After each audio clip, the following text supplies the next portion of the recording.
I was addicted to pornography. And with one single thought, I overcame my addiction. And if this helps one single person, I want to put it out there because even though pornography addiction can have so much shame, it is more worth it that somebody would benefit from this. In this video, I'm going to share an understanding of the nature of addiction. I'm going to share my personal journey with addiction and how I overcame it with a single thought.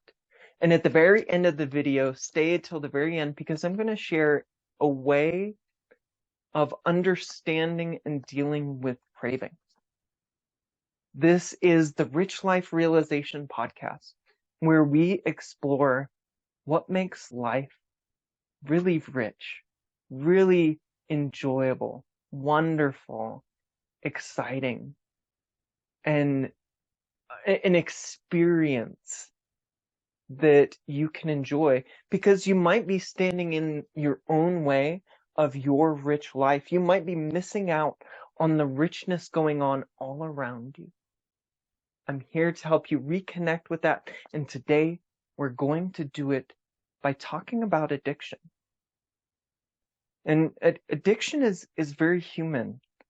It is something that a lot of people deal with. I think we all have little addictions. Every single human has little addictions. And some of us have full-blown addictions where it affects our lives, that we have compulsions. And it's so very human. It's so very innocent too. We'll start with the nature of addiction because that is so important. The nature of addiction is that it is a seeking of a feeling. When we are addicted to something, really we want a feeling, or we want to get away from a feeling. So it is towards a feeling or possibly away from a feeling.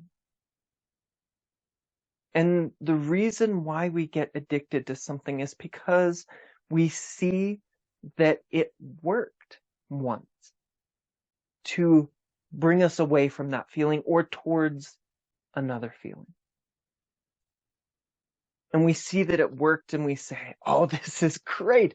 I've found the thing that's going to help me. And unknowingly, we start to go into a cycle of using that action. And it could be, for me, it was pornography. It could be mind-altering substances. Could be alcohol, body-altering substances. It could be, you can be addicted to pretty much anything.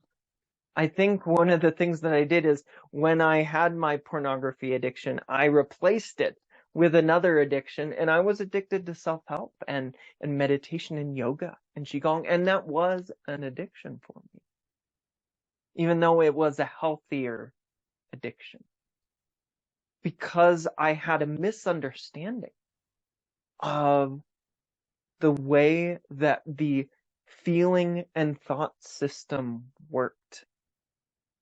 And I thought that from action, feeling comes from. That you can do an action, like you can watch pornography or do a meditation or drink alcohol, and you would feel better, different, away from a feeling or toward a feeling. But it's kind of funny because that's not actually how it works. Really, our feelings come from our thoughts. And so it is a mistake that we think that the feelings come from the circumstances around us or a substance or an action. And it worked once for us because it did change our thoughts. And we got into a different feeling state. It triggered different thoughts.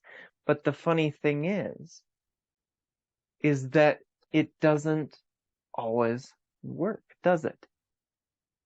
When we have addiction, we need more and more of the substance or the activity or the thing in order to feel better. And that's because we need more and more of it to change our level of thinking. And there's sometimes when it works great, and sometimes when it doesn't work at all, does it? And at that point, we're like kind of going a little bit crazy. We're worrying in our heads. We become hyper-focused on the addiction.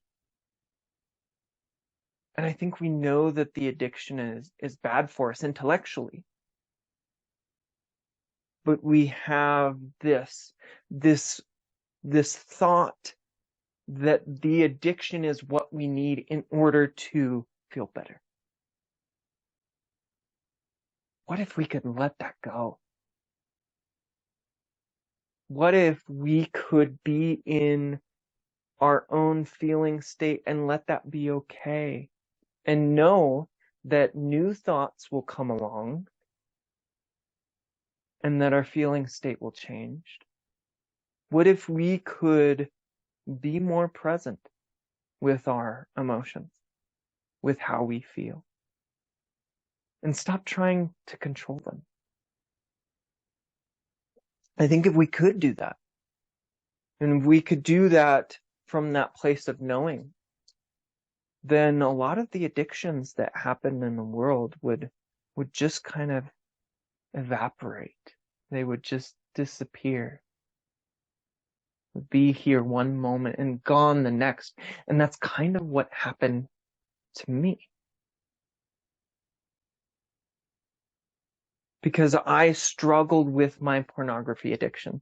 It started when I was a teenager in middle school. I first encountered pornography. And I was using it. I understand this now, but I didn't understand it then. I was using it as a coping mechanism.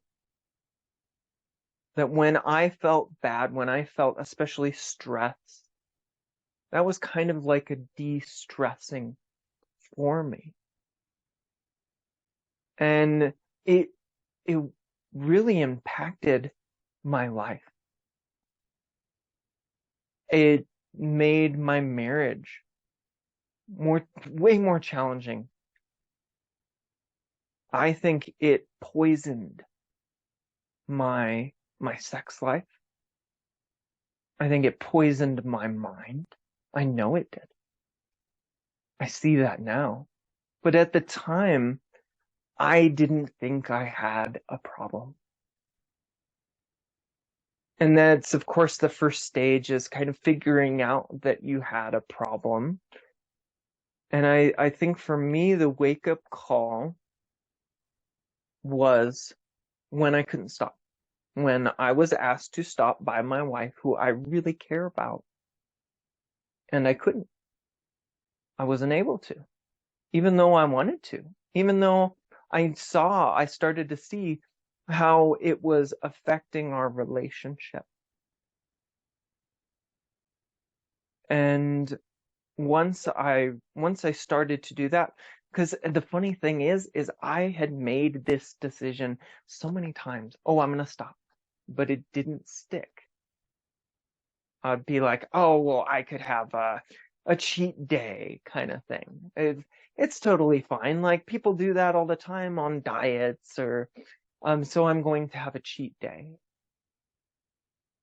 And I would make it work in my brain to where I'm like, oh, I don't have an issue because I'm only doing it on this cheat day. But of course, it didn't work like that.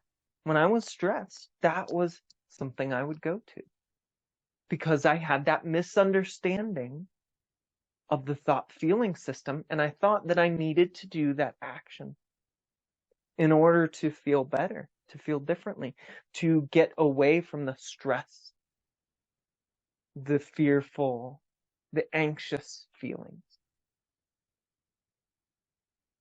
But it was coming from my thoughts. I didn't know that. I had no idea. I was just like doing my thing. And so I would say, okay, I have this cheat day. And I would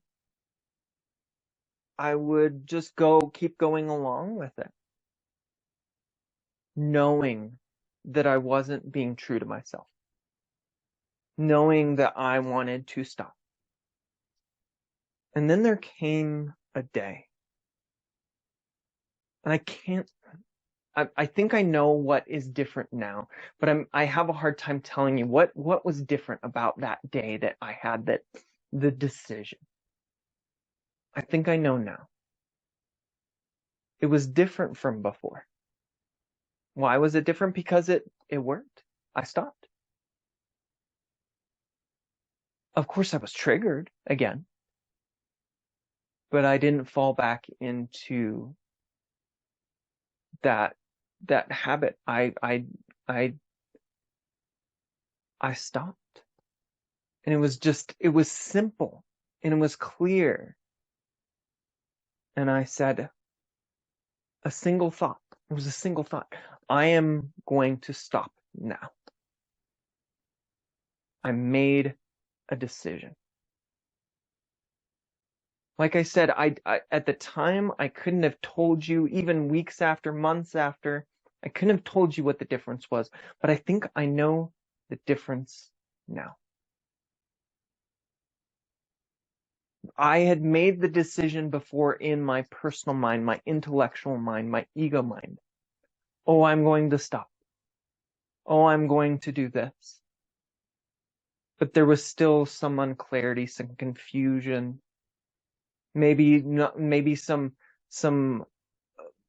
pushing away of it. I wasn't taking full ownership. And when I had that decision, it was simple. It was clear. I just stopped. And I think that decision came from a deeper space within me. I talk about like the personal mind and the infinite mind. So I think it came from that infinite mind, that infinite place within me. It was more clear. I was ready. It was time.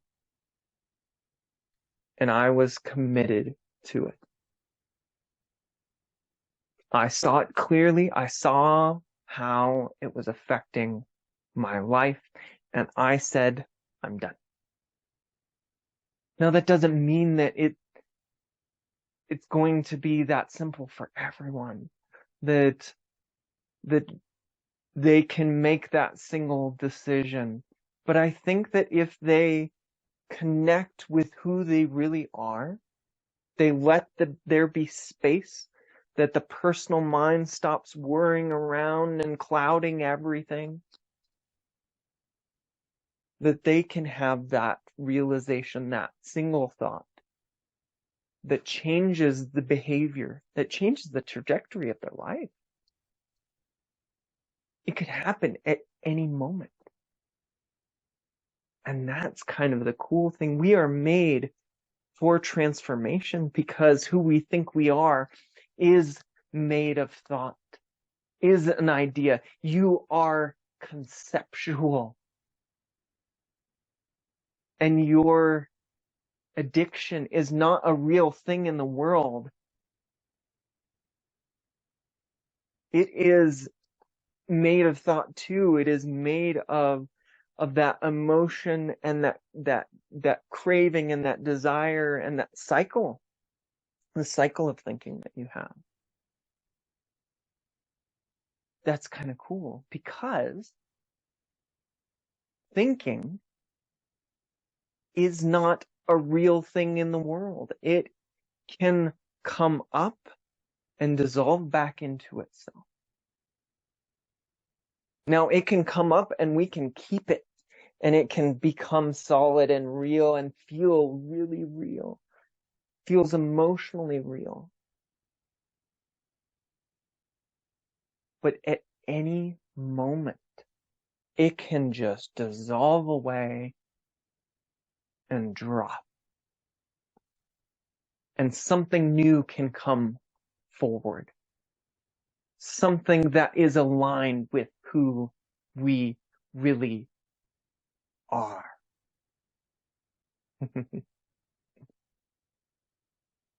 And that is where change happens. That is where we connect with soul, with clarity, with understanding, with our knowing.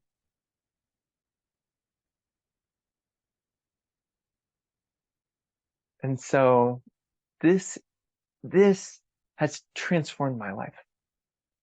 Like I said, I kind of changed addictions. I replaced it for a better one, but I was still addicted. I was still addicted to self-improvement, and there was that addiction until I learned what all of this was made of, and I dropped it. I was addicted to making myself feel better through something else. And maybe in our next steps in our addictions, it can be okay to trade addictions. Maybe that is our next step in the journey, but I think that we can let go of it completely when we see what it's really made of. And that's powerful. That is when true change will happen, and we can drop it and we can be at peace. We really can. Peace is available to you at any moment. Right now, it is a single thought away. Sid Banks would say that. Peace is a single thought away. If it comes from that space with it. And I promise to end the video with something that will help with our cravings, because I'll still have echoes of my pornography addiction every once in a while. It's just echoes. It's just old noise in my head. It's old stale thinking. And I can go down a rabbit hole in my brain. But I tend to be able to drop it. Like I said, I haven't looked at it for 5.5 years. I can't believe I'm saying this. That's cool. It's improved my life so much in my relationships. May it improve yours if you can drop it. But when our cravings come up, it means that, and they're not like triggered by something.